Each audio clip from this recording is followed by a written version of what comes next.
আপনাদের কাছে অর্থ বছর 25/2/2023 থেকে 31/2/2024 পর্যন্ত আগরতলা প্রেস ক্লাবের যে আয় ব্যয়ের হিসাব তা উপস্থাপন করব। আমরা যখন দায়িত্ব নিই তখন ক্যাশ ছিল 54,911 টাকা পেয়েছিলাম আমরা, আর আমরা ব্যাংকে পেয়েছিলাম 10,58,876 টাকা 80 পয়সা। পাশাপাশি আমরা 20 লক্ষ টাকা ব্যাংকে ফিক্সড ডিপোজিটও পেয়েছিলাম। তো আপনাদের সবার কাছেই এটা আছে, এই অডিট রিপোর্ট একটু দেখে নিন কাইন্ডলি। এখানে আমরা কার কাছ থেকে ডোনেশন পেয়েছি এগুলো সব বিস্তারিত উল্লেখ করা আছে।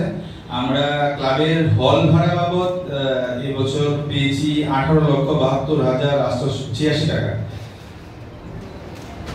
তাছাড়া আমরা ক্যান্টিন থেকে পেয়েছি 2,46,790 টাকা।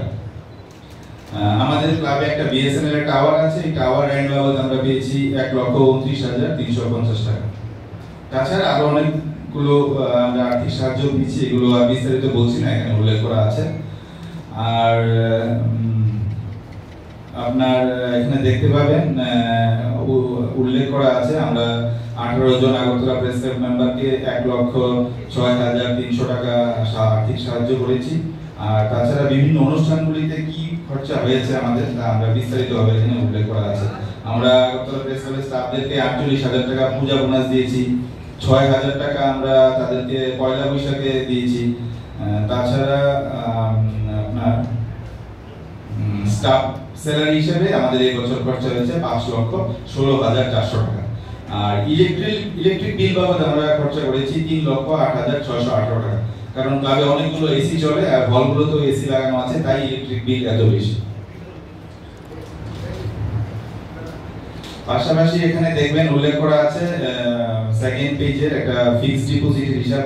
এখানে তিনটে ফিক্সড ডিপোজিটে টোটাল 30 লক্ষ টাকা ব্যাংকে রাখা আছে এমআইএস হিসেবে, এটা ইন্টারেস্ট প্রত্যেক মাসে ক্লাব পায়।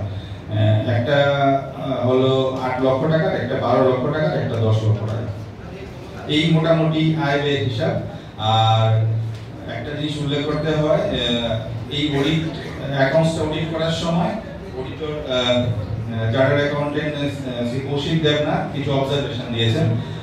ওনার অবজারভেশনে উনি উল্লেখ করেছেন যে আগরতলা প্রেস ক্লাবে যেহেতু 30 লক্ষ টাকা ব্যাংকে মজুদ রাখা আছে, তো তার ইন্টারেস্ট পাওয়ার সময় টিডিএস কাটা হচ্ছে। তো আগরতলা প্রেস ক্লাবকে উনি সাজেস্ট করেছেন যে যাতে এই বছর Agartala press club income tax return দেওয়াটা শুরু করে, না হয় যে কোনো সময় নোটিশ আসতে পারে। তাছাড়া তিনি সাজেস্ট করেছেন একটা ক্লাবের ফিক্সড অ্যাসেট রেজিস্টার তৈরি করার জন্য, যেটা ক্লাবে ছিল না, আমরা এটা তৈরি করব। তাছাড়া এই ফিক্সড অ্যাসেট গুলোকে ইন্স্যুরেন্স করা যায় কিনা তা নিয়েও উনি অ্যাডভাইস দিয়েছেন, যেটা আমরা পরে আলোচনা করে ঠিক করব। এই হলো বিশেষ বিষয়। আর আজকের এই বার্ষিক সাধারণ সভা আয়োজনের ক্ষেত্রে আপনারা জানেন লংতরাই গুড়া মশলা, আনন্দ স্পাইসেস এবং শান্তিনিকেতন মেডিকেল কলেজ আমাদের আর্থিক অর্থ সাহায্য করেছে এবং তারা এক শুভেচ্ছা বার্তার মাধ্যমে আমাদের এই বার্ষিক সাধারণ সভার সফলতা কামনা করেছে। আমি আনন্দ স্পাইসেস লংতরাই গুড়া মশলা এবং শান্তিনিকেতন মেডিকেল কলেজকে অসংখ্য ধন্যবাদ জানাচ্ছি এই অনুষ্ঠানের জন্য, আর্থিক সাহায্যের জন্য। সবাইকে ধন্যবাদ।